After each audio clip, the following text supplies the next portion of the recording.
Self-hate gets you in shape.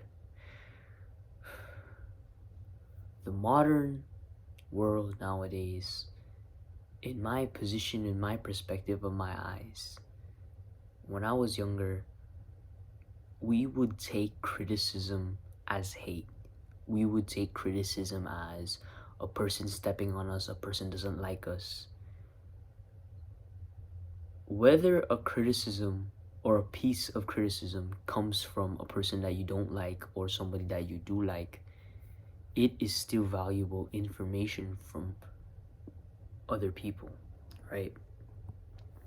And in the way of the superior man, it says that the way another man receives criticism is the way another man receives masculine energy, i.e., his father's criticism or whatever that may be for him. And basically, nowadays, we have this certain thing where if we get a negative comment from someone or from ourselves, like our mind, our thoughts, we feel negative and we feel bad about ourselves. And it causes a ripple effect of us feeling bad about ourselves to then us. What happens after that? We feel bad about ourselves and then we don't try to make action to improve it. And I just want to help rewire some people's minds out there, whether there could be one person watching this video, whether that could be two people watching this video. I just want to help other people out there who I can help out, right? And basically, you need to start seeing things in different perspective. Like all the hate and all the negativity that people are gonna bring to you and your life is that you need to use that kind of energy as a way to understand yourself and a way to evaluate yourself and realize if that person is just trying to make you a better person, or that they're just trying, or their actions or their thoughts about you is just a reflection about how they feel about their own life, about how they're doing in their own life. For example, let's just say you're a fat dude, you're running, and you're a fat dude running, and then there was a fellow fat dude that he's gonna say, oh, look at him, he's running out there shirtless, he's so fat. And if that's just you putting in the work and somebody else makes fun of you for putting in the work, they're just jealous that they didn't choose to make the decision in their life, that decision to make a transformation in your life. And you need to start seeing things in these different ways and patterns. And then we go straight back into the title. Self-hate gets you in shape. You need to look yourself inside the mirror sometimes with humility, with a sense of looking at yourself as your older self. So think of yourself as a higher person, right? The person that you want to be, right? You look up to a certain person, let's say, and you look at yourself each and every day at the accountability mirror. Like as what David Goggins said, he would wake up and then he would look himself inside the mirror and say if he's doing the work towards his goals, if he's living the life that he needs to live to reach his potential, to reach his goals. Do the same thing. Look inside the mirror. Look inside the mirror and just ask yourself, are you literally living on your edge? Are you doing as much as things you can do before like going to a mental breakdown? Let's just say that you're always at your edge, right? You're like mostly good with your diet, you're staying consistent with your habits, you're just doing a lot of things that require a lot of energy and require a lot of time, right? And if you do that, you're gonna be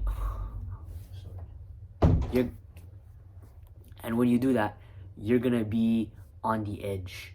And what I mean by the edge is that you are doing a lot of things, right?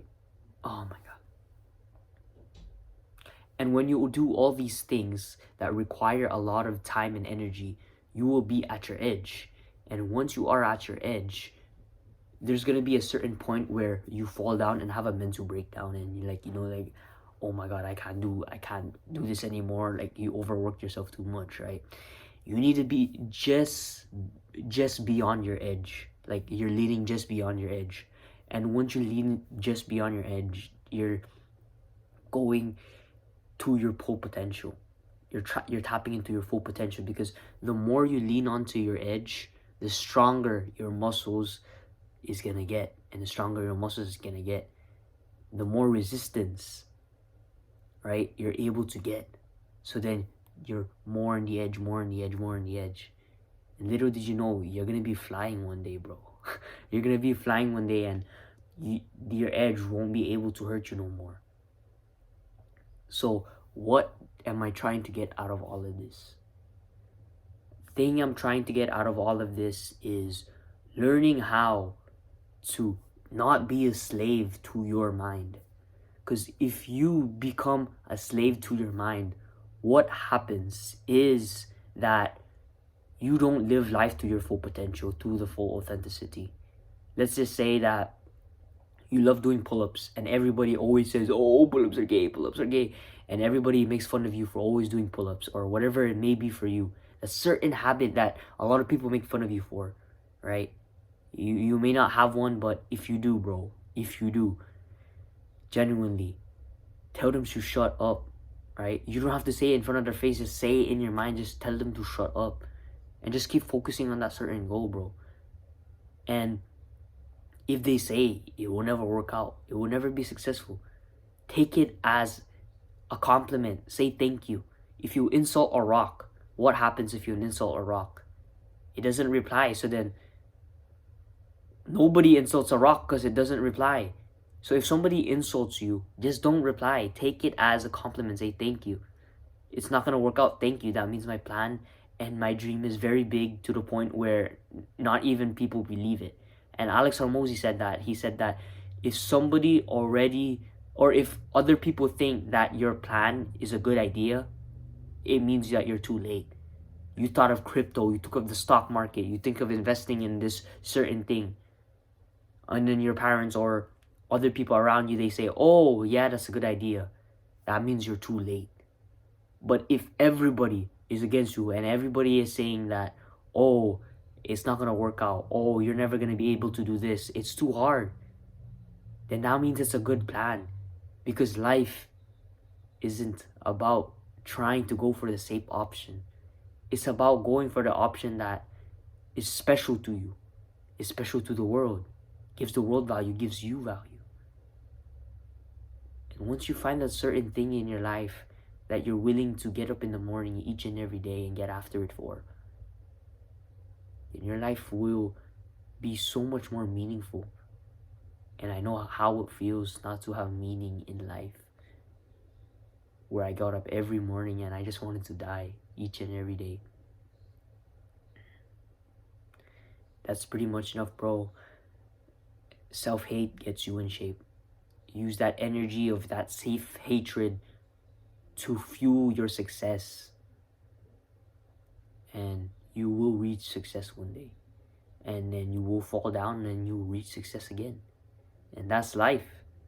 Up and down, up and down, up and down. You shouldn't be afraid of the fall. You should be able to handle it and not be affected by it, and learn that it's part of life. Each and every person has that. You look at each and every celebrity out there, there's ups and downs for each and every one of them. And I'll end this video off with a quote by David Goggins. If you think other people are perfect, they're not perfect. They have their own problems. They have something that's going on inside of them too. The only difference between you and another person is that they have a better way of hiding it. What does that mean? We're all effed up people. We're all messed up people. The only difference between you and that person that looks so perfect to you is that they have a better way of hiding it. And so we have our own demons, bro. So you can either choose number one, to deal with that demons and bloat and cry over it, and make no change. Or number two, you can end off just by using that self-hatred as fuel to motivate you to change, to act, to change. Yeah, bro. Link it out in the description is something called the Warrior Tribe. If you like what I said, you can check it out. And that's enough for me, bro. Be the best boss man you can be. Assalamu alaikum wa rahmatullahi wa barakatuh.